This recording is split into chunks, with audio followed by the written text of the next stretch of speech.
Hello everyone, I hope you all are doing well and I wish you all the best कि आपकी जो stock market की journey है वो अच्छी जाए, आप अच्छे पैसे कमा पाए guys. And thank you so much for watching my YouTube channel videos. So वैसे आज की बात करें तो मिड कैप की एक्सपायरी थी, हालांकि सारे इंडेक्स ने काफ़ी अच्छा परफॉर्मेंस दिया है ट्रेडिंग के हिसाब से अगर देखें तो। बाकी पोर्टफोलियो तो नेगेटिव में होगा आज अच्छा खासा। एंड गाइस यस, तो एक नया आईपीओ आने वाला है Neapolitan pizza and foods limited का। तो चलिए आईपीओ डिटेल्स देख लेते हैं। आईपीओ डेट जो है वो 30 सितंबर 2024 से लेकर 4 अक्टूबर 2024 तक है। फेस वैल्यू 10 रुपये पर शेयर, प्राइस 20 रुपये पर शेयर, लॉट साइज 6000 शेयर्स का है, total issue size 60 lakh shares है, करीब 12 करोड़ रुपए कंपनी कलेक्ट करने वाली है इस टोटल इशू साइज से। एंड गाइस सारे के सारे फ्रेश इश्यूज है, एक भी शेयर ऑफर फॉर सेल मतलब ओएफएस के जरिए नहीं आएगा। सो अब इसका बेसिस ऑफ अलॉटमेंट 7 अक्टूबर 2024 को है। Initiation of refunds 8 October 2024, credit of shares to demat वो भी 8 अक्टूबर 2024 है। लिस्टिंग डेट 9 अक्टूबर 2024 है। Cut off time for UPI mandate confirmation शाम को 5 बजे 4 अक्टूबर 2024 है। Issue type fix price issue IPO, listing जो है वो बीएसई एसएमई पे गाइस होने वाली है। सो ये एक स्मॉल एंड मीडियम एंटरप्राइजेस का आईपीओ है, मेन बोर्ड आईपीओ नहीं है। And share holding pre issue 1 crore 10 lakh, share holding post issue 1 crore 70 lakh. So basically आप ये जो शेयर होल्डिंग पोस्ट इशू का फिगर है उसमें से शेयर होल्डिंग प्री इशू का फिगर माइनस करोगे तो आपको फ्रेश इश्यूज़ के नंबर ऑफ शेयर्स मिलते हैं। Market maker portion 3 lakh shares है। एम स्टॉक ब्रोकिंग के बिहाफ पे अलग से गाइस रखे गए हैं जो कि ये पर्टिकुलर आईपीओ के लिए मार्केट मेकर पोर्शन बने हुए हैं। सो गाइस रिटेल कैटेगरी में मिनिमम हो या मैक्सिमम एक ही लॉट के लिए अप्लाई करना है। 6000 शेयर्स आएंगे, 1,20,000 रुपये गाइस आपको देने होंगे। एचएनआई में मिनिमम 2 लॉट के लिए अप्लाई करना है, 12,000 शेयर्स आएंगे, 2,40,000 रुपये गाइस आपको देने होंगे। अब यहाँ पर अगर रिजर्वेशन देखें तो गाइस उन्होंने एंकर इन्वेस्टर्स के भी फॉर्मेट रखने वाले थे, लेकिन यहाँ पर अभी डैश दिया है। बाकी उनका जो मार्केट मेकर शेयर्स जो है जो हमने ऊपर देखा एम सिक्योरिटीज़ के बिहाफ पे रखे गए थे वो 3 लाख शेयर्स जो कि टोटल इशू साइज़ के 5% है। Other shares offered 28,50,000, retail shares offered 28,50,000 and total shares जो है वो 60,01,000 जो कि 100% होता है गाइस। सो अब प्रमोटर्स की बात करें तो Mr Mukund Purohit and Mrs Aarti Mukund Purohit जो कि कंपनी के प्रमोटर्स है और इनकी शेयर होल्डिंग प्री इशू 72.68% है। शेयर होल्डिंग पोस्ट इश्यूज 47.03% हो जाएगी। अब कंपनी के बिजनेस की ब्रीफ आइडिया ले तो जैसे कि नाम से पता चल रहा है पिज़्ज़ा एंड फूड्स के रिलेटेड बिजनेस है कंपनी का। सो 2011 से इनकॉर्पोरेटेड है। Neapolitan Pizza and Foods Limited has two segments: restaurant operations and agricultural commodity trading. The company owns and operates a restaurant and also operates through a franchising model. It specializes in Neapolitan style pizza made with fresh ingredients and offers a variety of toppings including gluten free and vegetarian options. साथ में कुछ ISO certifications है जो कि एक उनकी authenticity दिखा रहा है। और वैरायटी जो है उनके पास उसमें soup, salads, bread, pasta, hand toast, pizza and dessert, ये सारी चीज़ें हैं। साथ में family oriented and kid friendly है। Neapolitan Pizza and Foods Limited also trade agricultural commodities such as wheat, rice, tomatoes and onions. The aim is to source high quality products from trusted suppliers and offers them to customers at competitive prices. The company expanded its global presence by investing $87,500 in its wholly owned subsidiary Neo Indian Pizza Inc. located in the USA.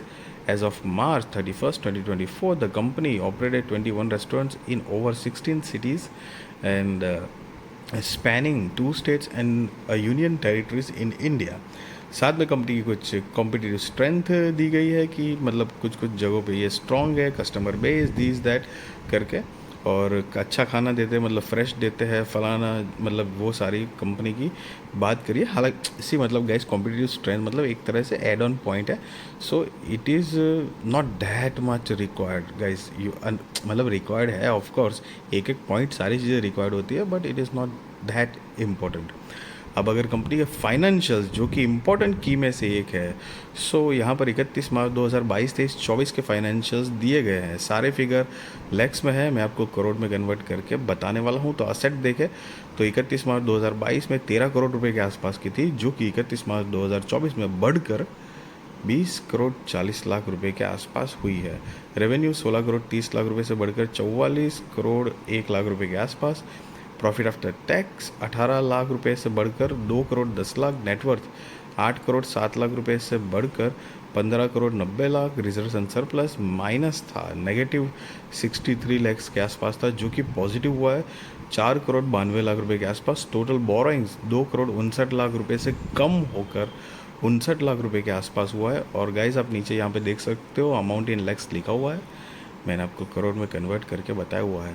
See guys, अब यहाँ पर अगर financials की थोड़ी detail देखें ना, ये 2-3 साल में, तो कंपनी का प्रोग्रेस बहुत साउंड है, क्योंकि रेवेन्यू प्रॉफिट तो ठीक है, बढ़ा ही बढ़ा है, और प्रॉफिट जो है actually profit after tax 18 lakh से 2 करोड़ 10 लाख के आसपास हुआ है। तो एक एसएमई के हिसाब से एक नाइस परफॉर्मेंस है। And the most important thing कि 2.5 करोड़ की बोरोइंग 60 लाख पे लेके आया है। सो एक मैनेजमेंट जो है वो अपने बिजनेस के लिए काफ़ी फोकस्ड एंड सिंसियरिटी तो दिख रही है। साथ में रिजल्ट्स भी नेगेटिव से पॉजिटिव में आए हैं, और सारी चीज़ें मतलब एक अच्छे पॉइंट पे है। एंड मतलब मैं आपको कोई बाय और सेल रिकमेंडेशन नहीं दे रहा हूँ गाइस, ना ही मैं ये बता रहा हूँ कि आप आईपीओ में अप्लाई करो या ना करो। That is depend on your risk research, financial advisor को पूछ कर करना।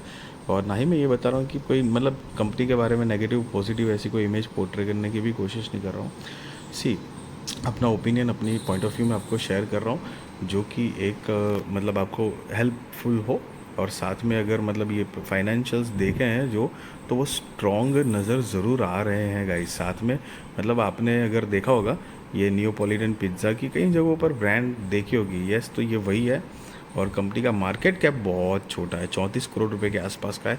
So that is really risky. हालांकि एसएमई है तो ये सारी चीज़ें तो झेलनी पड़ती है। अब कंपनी की अगर बात करें तो R O E 13.23%, R O C 17.17%, debt to equity 0.04, R O N W 13.15%, PAT margin 4.75 है। E P S pre I P O 1.92, post I P O 1.24, P X pre I P O 10.44, post I P O 16.14 है। And ये जो note है वो basically उन्होंने EPS, pre IPO and post IPO कैसे calculate किया है उसके बारे में गाइस बताया हुआ है। अब अगर कंपनी का ऑब्जेक्ट ऑफ इश्यू देखें तो यहाँ पर मेजरली कुछ 5 रीजंस दिए हैं। Expansion of the retail network bye launching 16 new quick service restaurants, security deposit and advance rent, brokerage charges, working capital requirement, general corporate purposes. So guys, company का वैसे financials काफ़ी स्ट्रॉन्ग है, but market cap बहुत छोटा है। That is also an weak point, क्योंकि याद रहे कि एसएमई कंपनीज आपने कई बार सुना होगा कि बहुत रिस्की होती है गाइस। मतलब पैसे बन गए तो मतलब एक रॉकेट स्पीड से बनते भी है, लेकिन अगर नहीं बने तो वही स्पीड से गायब भी, मतलब वॉश्ड आउट भी हो सकते हैं पैसे। तो उसके लिए बी केयरफुल। अगेन मैं कोई भी आपको मतलब रिकमेंडेशन नहीं दे रहा हूँ, लेकिन just be responsible trader, be responsible investor, value your money guys. I really wish you all the best. आपकी स्टॉक मार्केट की जर्नी अच्छी रहे, आप अच्छे पैसे कमा पाओ गाइस। वैसे आज का मार्केट ट्रेडिंग पर्पज़ के हिसाब से देखें तो इंडेक्सेस ने काफ़ी अच्छी परफॉर्मेंस, मतलब काफ़ी अच्छी, माने एक्चुअली तो टूटा है मार्केट। तो वैसे तो इन्वेस्टिंग और पोर्टफोलियो के हिसाब से तो बात अच्छी नहीं है, लेकिन ट्रेडिंग जो कर रहे हैं उनके लिए थोड़ी सी अच्छी बात है, क्योंकि एक तरह से स्ट्रॉन्ग वन साइडेड मूवमेंट दिखाई है। थोड़ी मोटी अपसाइड मूवमेंट आई, लेकिन इतने कुछ खास नहीं। सो गाइज यस, वीडियो अच्छी लगी तो ज़रूर लाइक शेयर सब्सक्राइब करिए। आपके सारे कॉन्टैक्ट के साथ भी मेरी वीडियो चैनल शेयर करिए, ताकि उनकी भी स्टॉक मार्केट की जर्नी और भी ज़्यादा कॉन्फिडेंट, सक्सेसफुल और अवर हो पाएगा। इस thank you so much for watching this video.